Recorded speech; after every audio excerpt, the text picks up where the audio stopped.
Hola mis amigos, ¿cómo están ustedes? Espero que muy bien.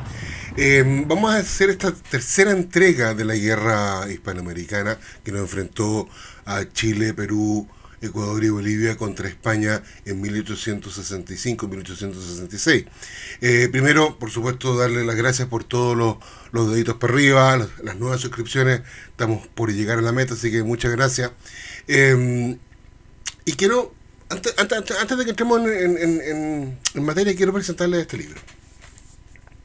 Se llama Los chilenos expulsados del Perú, de Sergio Riquelme. Este es un estudio muy interesante. A ver si se ve bien ahí sí. Un estudio muy interesante de qué pasó con los miles de chilenos que vivían en el Perú y que fueron expulsados durante la Guerra del Pacífico. La verdad es que a los chilenos se les dio pocos días para agarrar sus bienes y salir del Perú. Estaban en Lima, estaban en Callao, estaban en Moquegua, estaban en Arica, estaban en Iquique, la zona salitrera. Y Sergio Riquelme en este libro nos hace un ensayo muy interesante de lo que pasó con esta gente que salió, como les digo, con lo puesto. Así que se lo recomiendo, amigos. Está en toda la librería. El precio es bastante asequible, así que nada que decir. Así que es un libro muy, muy interesante, muy, muy bueno. Ya, entremos en materia. A ver, partamos diciendo algo que es súper interesante. En muchos libros de historia y en muchas páginas web me encontré con la información y con la idea de que el concepto por el cual Chile entró a esta guerra hispanoamericana fue una forma de solidarizar con Perú, una forma de tener este espíritu latinoamericanista de la época que estaba muy, muy en boga, pero esa idea o concepto no es correcto, no es lo que realmente sucedió. A ver, vámonos por partes. Chile declara la guerra a España el 24 de septiembre de 1865 debido a este ultimátum arrogante, prepotente que la almirante Pareja envió al gobierno chileno. Que lo envió, además encima lo envía el 17 de septiembre, o sea, justo un día antes de nuestras fiestas patrias. Si lo quieren ver bien, está en el video anterior. Pero para esa fecha, 17, entre el 17 y el 24 de septiembre, el Perú no estaba en guerra con España.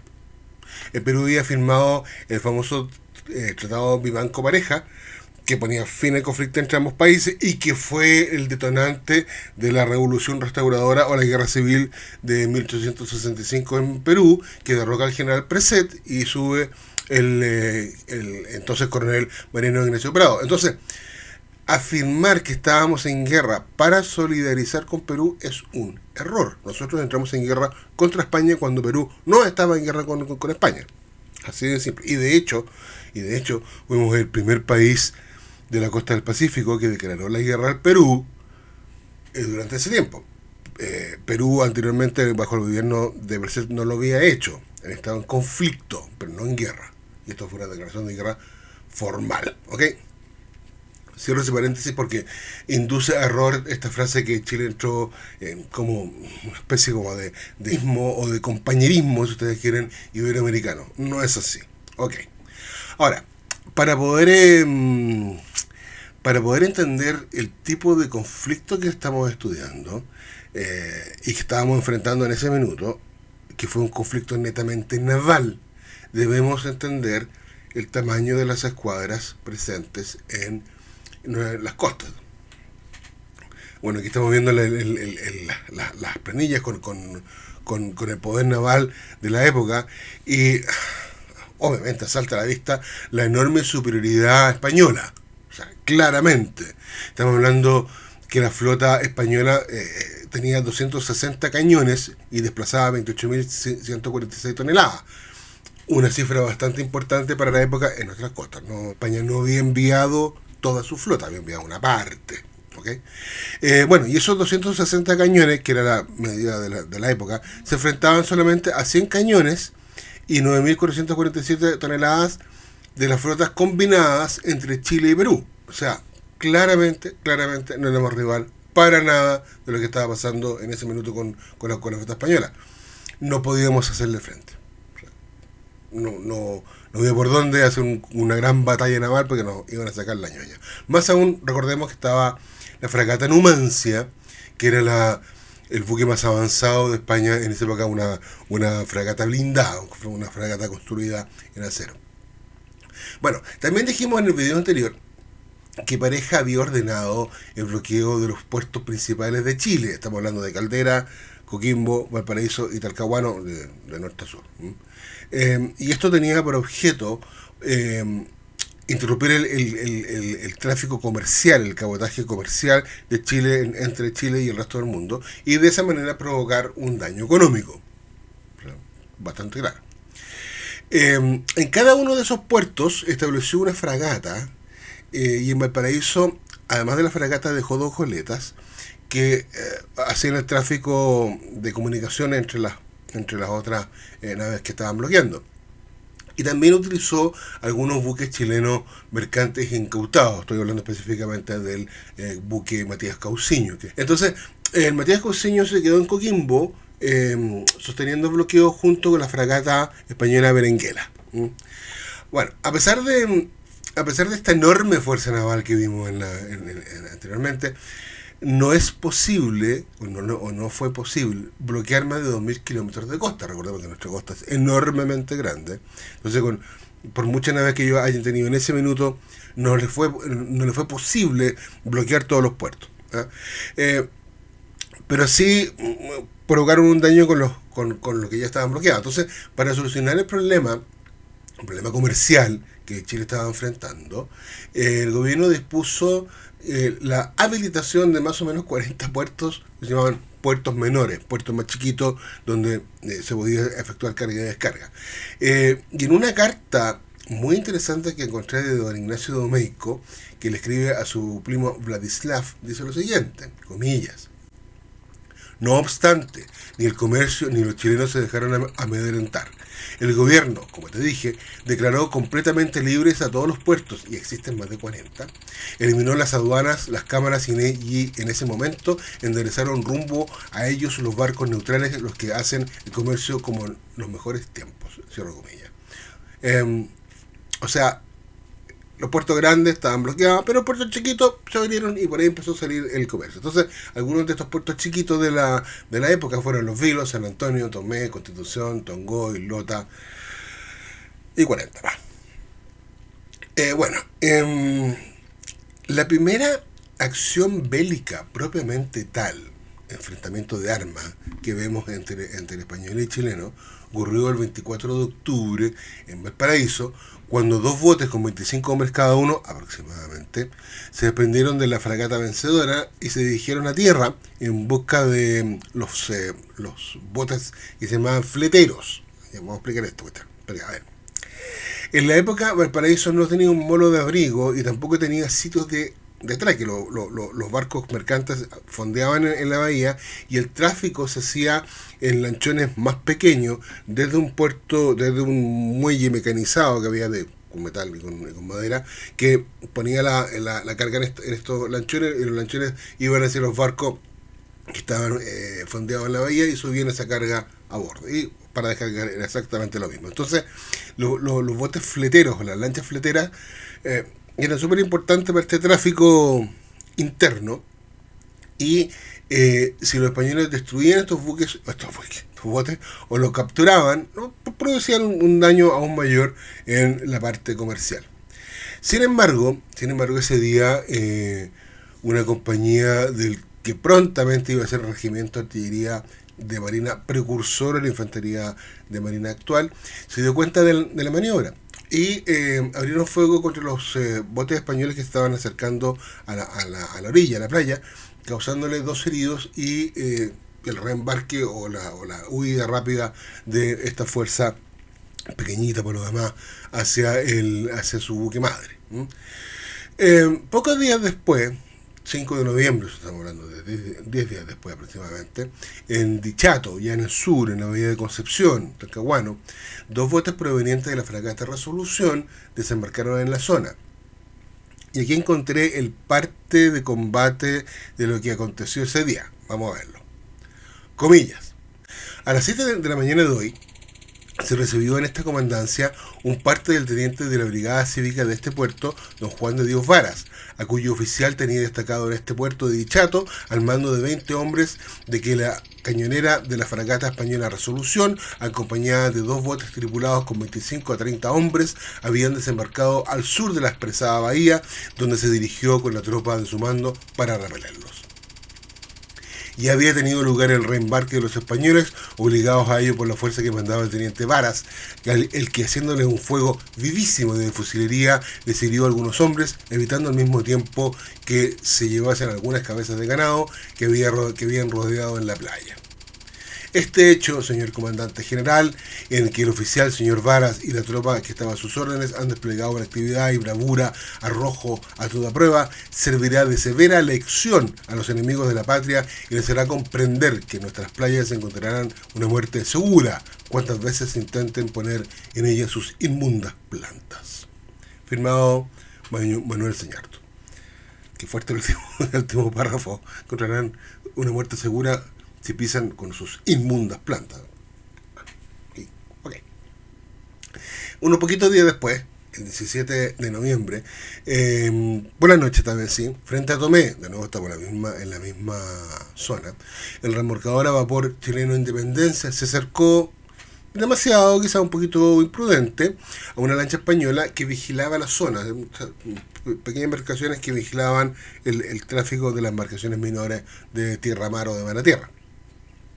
Bueno, este pequeño remolcador fue intimidado por los españoles, detuvo su máquina, permitiendo que la lancha española se le acercara.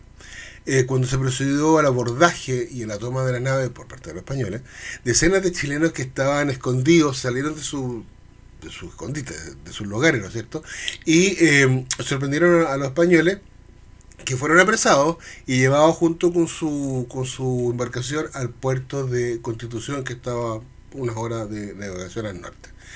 Ok, como dije, el 25 de septiembre, Pareja estableció el bloqueo de los puertos chilenos partiendo desde Valparaíso, que ya lo habíamos. Pero horas antes que se llevase a cabo el bloqueo propiamente tal, la corbeta Esmeralda y el vapor Maipú, un vapor armado, bajo el mando de la Marina de Chile, de la Armada Nacional, salieron del puerto con rumbo a Chiloé, el que prontamente fueron reordenados de dirigirse del norte hacia el Callao. Entonces, las únicas 2 naves que Chile tenía para combatir lograron evadirse del puerto de Valparaíso antes de que empezara el bloqueo. En noviembre de 1865, la Esmeralda, al mando de Juan Williams Rebolledo, sí, el mismo que vamos a ver después, y que en su tripulación figuraban, aquí una parte súper interesante, unos jóvenes guardiamarinas llamados Carlos Condel, Juan José Latorre y Arturo Prat, entre otros más, apareció por las costas de Chile, o sea, fue al norte y volvió. El 20 de noviembre entró al puerto de Lota para hacer carbón y reparar algunas averías menores, unos carenados, unas cosas, calderas que también estaban complicadas. Y en ese puerto, Williams obtuvo noticias que la situación española había cambiado un poquito y que en Coquimbo el bloqueo lo estaba sosteniendo el Matías Cauciño junto con la Covadonga, con la goleta Virgen de la Covadonga. Williams consideró que era factible atacar ese puerto y destruir las naves, qué sé yo. Pero entre tanto, el almirante Pareja, se había enterado del triunfo de la revolución en Perú y pensó que sería muy probable que la situación peruana se tornase, recordemos que todavía estaba el Tratado Vivanco-Pareja, que era muy probable que la situación peruana con este nuevo gobierno se tornase en contra de España y pudiera enviar la escuadra peruana a unirse con la escuadra chilena y enfrentar de alguna manera por pedazo o por trozo a la española. Entonces, para prevenir alguna acción de fuerza mayor, decidió enviar a la poderosa fragata Blanca de 44 cañones a Coquimbo en reemplazo de la Covadonga. ¿Ok? Está ahí, la cuestión funciona más o menos bien. El 24 de noviembre, la Esmeralda pasó a la cuadra de Valparaíso, se había zarpado de Lota y había hecho carbón y pasó a la cuadra de Valparaíso y salió en su persecución la vencedora. La verdad es que no no tuvo ningún resultado porque pasó bastante lejos, la vencedora no alcanzó y la Esmeralda siguió navegando más o menos tranquila hacia el norte. Y esa noche fondió en el puerto de Tongoy, donde Williams se enteró que había el cambio de los buques españoles en Coquimbo. Entonces, Williams, bastante astuto, decidió establecer un poco más al sur de Tongoy, frente a la cuadra de Papúo, un derrotero este-oeste para intentar interceptar a la fragata Covadonga, que él sabía que venía desde Coquimbo hacia el sur. Entre tanto, el buque español, al mando del teniente de navío Luis Ferry, zarpó de Coquimbo. Ahí tengo algunas diferencias, pero algunos hablan el 25 de madrugada, otros hablan el 25 en la noche. Perdón, el 24 en la noche.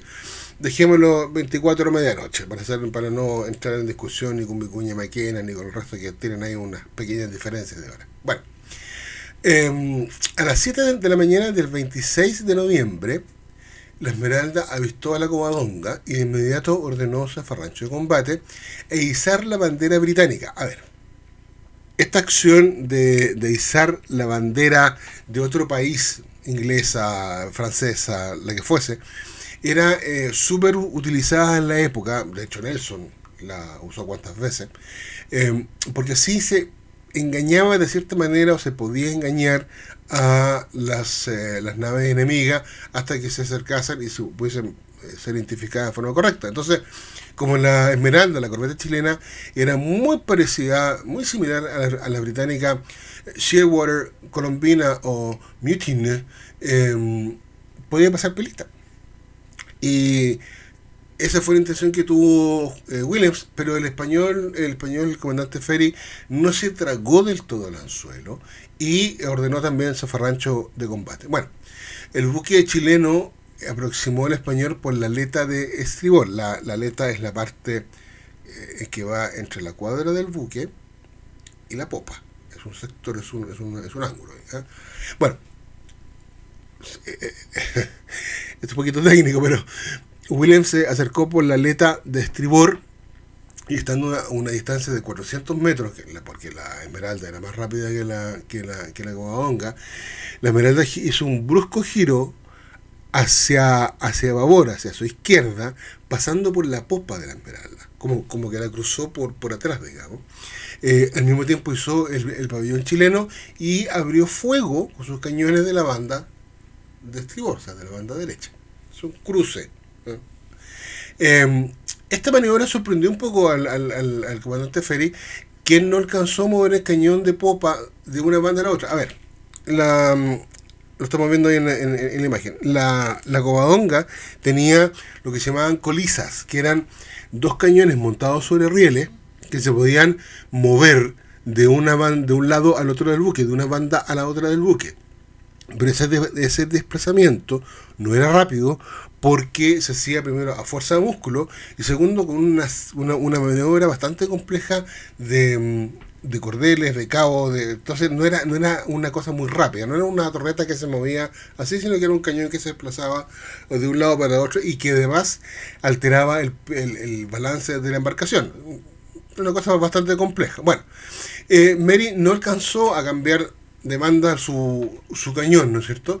Y Williams lo volvió a cruzar por la popa, de nuevo, ahora de babor a estribor, y le volvió a abrir fuego. Hizo la misma maniobra una tercera vez. Ahora, a todo esto, por supuesto que Ferry intentaba cambiar el rumbo, intentaba defenderse, pero no podía porque la Covadonga, una nave menor, una nave más lenta, con poco armamento, contra la Esmeralda, que en ese minuto era bastante superior. Las andanadas que recibía la Covadonga eran de balas pelotas de fierro redonda, ¿ya? Y de tarros de metralla que empezaron a mermar a la tripulación que estaba encubierta.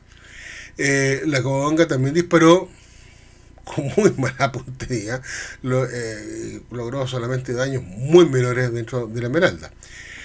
Por cuarta vez, Williams cruzó la popa de la Esmeralda, de la Covadonga, perdón, volviendo a disparar, Y esa vez los marinos que estaban sin mucho que hacer dispararon fusiles sobre la cubierta de la corbeta española. Entonces, Feria se dio cuenta que no podía seguir sosteniendo el combate, porque era absolutamente inoficioso, y ordenó arriar el pabellón, o sea, rendirse, y al mismo tiempo abrir las válvulas del buque. Los que hemos estudiado la guerra del Pacífico y el combate y la batalla naval de Engamo sabemos lo que eso significa. Las válvulas del buque son efectivamente unas válvulas que están al fondo del casco, que cuando se abren el agua de mar empieza a entrar y por tanto la nave se va a hundir. Bueno, Williams envió a su segundo comandante a bordo de la Esmeralda, que era ni más ni menos que el teniente primero Manuel Thompson. Nos va sonando nombres, ¿no es cierto? Bueno, Manuel Thompson a la Covadonga a tomar posesión de ella para la Armada de Chile. Cuando la abordó, los ingenieros chilenos cerraron las válvulas de que estaban abiertas, que ya tenían una cantidad más o menos considerable de agua, pero se pudo bombear o sacar, ¿no es cierto?, con las mismas bombas. Una vez hecho eso, se hizo la bandera chilena en la ahora ex goleta española. Bueno, el recuento de bajas fue el siguiente: 4 muertos y 18 heridos españoles y ninguno chileno. Todos los prisioneros, cerca de 130, fueron desembarcados en Papudo y llevados a Santiago, lugar en que arribaron el 29 de ese mismo mes, o sea, el 29 de noviembre, según consta en la carta de Domaico.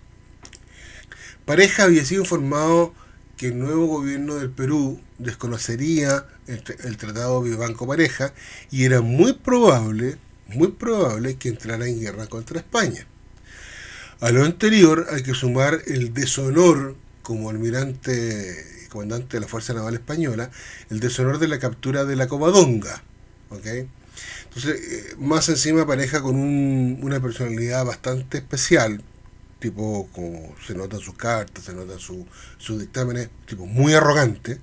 Bueno, todo esto llevó, todas estas acciones, ¿no es cierto?, el deshonor, el tema con Perú, llevó que el 30 de noviembre de 1865 el almirante Pareja, encerrado en su camarote, se mandase un balazo en la sien, o sea, se suicidó. ¿eh?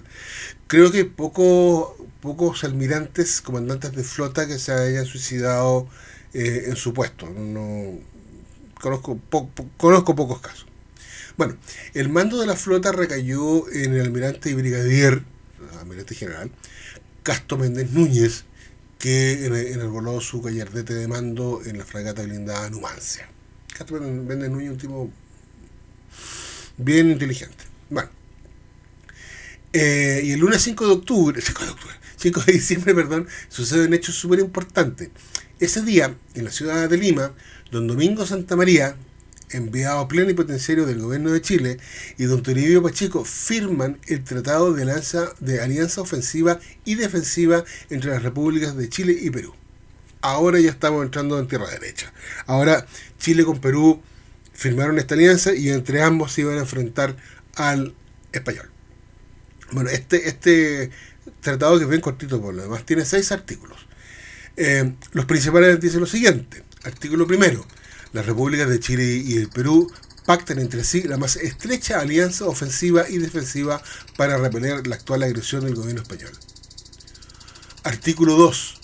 Por ahora y por el presente tratado, las repúblicas de Chile y Perú se obligan a unir las fuerzas navales que tienen disponibles o que puedan tener en adelante para batir con ellas las fuerzas marítimas españolas que se encuentran o pudieran encontrarse en las aguas del Pacífico. Artículo 5, los del medio me los salté porque son más técnicos. Artículo 5. Ambas partes contratantes se comprometen a invitar a las demás naciones americanas a que presten su adhesión al presente tratado. Por supuesto, es un resumen, es bastante más largo. Si quieren leerlo completo, está en el sitio web del Congreso Nacional en Ley Chile. Bueno, volviendo al tema. Ecuador se une el 30 de enero de 1866 y Bolivia hace lo propio el 19 de marzo de ese mismo año. O sea, para fines de marzo, si ustedes quieren, habían 4 países latinoamericanos en guerra contra España. Entre tanto, se había organizado un apostadero naval, o se estaba organizando en realidad, un apostadero naval en la ensenada de Codigüe. La ensenada de Codigüe es un brazo de mar que está entre la Quigua y la península de Cunco, en la zona de Aptao. Más específico, está en el continente, no en Chiloé, está en el continente. Está a unos 4 kilómetros de Parua, donde todos tomamos el ferry para ir justamente a la isla de Chiloé, y unos 50 kilómetros de Puerto Montt. O sea, está en el camino, está entre medio del camino entre Puerto Montt y Parua. ¿Okay? La ventaja de este fondedero recaba en lo siguiente: era de poca profundidad, por tanto no permitía el desplazamiento de naves de gran calado. Las naves españolas eran bastante más grandes que las chilenas. Y segundo, los españoles no tenían el conocimiento detallado de los fondos y mareas de las aguas del Golfo de Ancud y del seno del Roncaví. Por tanto, para ellos tampoco era muy fácil entrar en este pequeña zona de fondos bajos y de mareas medias extrañas para ellos, ¿cierto? Por tanto, fue muy bien elegido el sitio, ¿ya? La desventaja de este lugar es que estaba totalmente aislado en la época y no tenía ninguna facilidad para almacenar carbón, ni tampoco alimentos, ni nada de cualquier cosa. Los caminos eran estrechos, eran muy malos. Puerto Montt, en esa época, que había sido fundado en 1853, era una ciudad muy chiquita, que tampoco tenía mucho donde que poder ofrecer a esta fuerza naval. Bueno, las fuerzas chilenas y peruanas que se encontrarían en el fondedero de Aptao quedaron bajo el mando del capitán de navío Juan Williams Rebolledo. ¿Okay? O sea, don Juan Williams Rebolledo quedó al mando de la flota combinada de Perú y Chile. Por el otro lado, el almirante español Castro Méndez Núñez, sabía que tenía cerrado el abastecimiento de los puertos chilenos, por razones obvias, de los puertos peruanos, por razones obvias, y le quedaba el pequeño enclave boliviano de Cobija, en el medio del desierto, o todavía podía llegar hasta Guayaquil, bastante lejos. Por tanto, su abastecimiento de comida y de carbón se cerraba y o lo que había quedaba muy lejos. Entonces, decidió el almirante español levantar el bloqueo de Coquimbo, Caldera y Talcahuano y concentrar todas sus fuerzas en Valparaíso. Y de esa manera, con todas las fuerzas completas, intentar hacer una gran batalla naval para destruir a la flota aliada peruano-chilena. Entonces, el 10 de enero arribaron a Aptao, al fondadero de Aptao, las fragatas peruanas Apurímac y Amazonas, que se unieron a la Esmeralda, que ya estaba ahí, junto con los transportes. Y prontamente, un poquito de días después, se sumaron las corbetas Unión y América, las corbetas peruanas, Unión y América, y quedaron a la espera de que llegasen los nuevos buques peruanos recién compraditos, de paquete, Huáscar e Independencia. Sin embargo, estos buques no llegaron bastante después, porque recién habían zarpado de Brest el 17 de enero. Entonces tenían al menos un mes, un poco más, de navegación hasta las costas de Chile. El 15 de enero, la fragata peruana Amazonas varó frente a la punta de Chodoy, en el extremo sur de la isla de Aptao, y fue imposible reflotarla. Y esto demuestra, primero, el poco conocimiento de los marinos en general de la zona con bajíos bastante importantes, pero para no perder todo, se decidió sacarle los cañones a esta fragata peruana, y con ello reforzar los buques que estaban fondeados correctamente en la zona de Aptao. Y algunos otros se llevaron hacia la punta de Chayagüe, que está en la entrada de la ensenada, una suerte de defensa de costa. Bueno. Pero el fondedero seguía presentando problemas. Se habían logrado juntar solamente un poquito más de 500 toneladas de carbón y nada de alimentación, y tampoco tenían botes pequeños para trasladar los bastimentos, carbón, alimentos, desde la costa hacia los buques. Estaba metido en un problema bastante logístico, ¿no es cierto?, pero que podía afectar mucho al bienestar, sobre todo al bienestar de la marinería. Entonces Williams decidió zarpar hacia Ancud, ¿no es cierto?, para abastecerse de carbón y de alimentos frescos, ¿no es cierto?, y teóricamente debía volver antes de que llegaran las naves españolas. El mando recayó en el segundo oficial, que era don Manuel, el capitán de navío, don Manuel Villar Olivera, de la Armada Peruana. Entonces, de esta manera se nos arma por completo el escenario para el combate naval adaptado.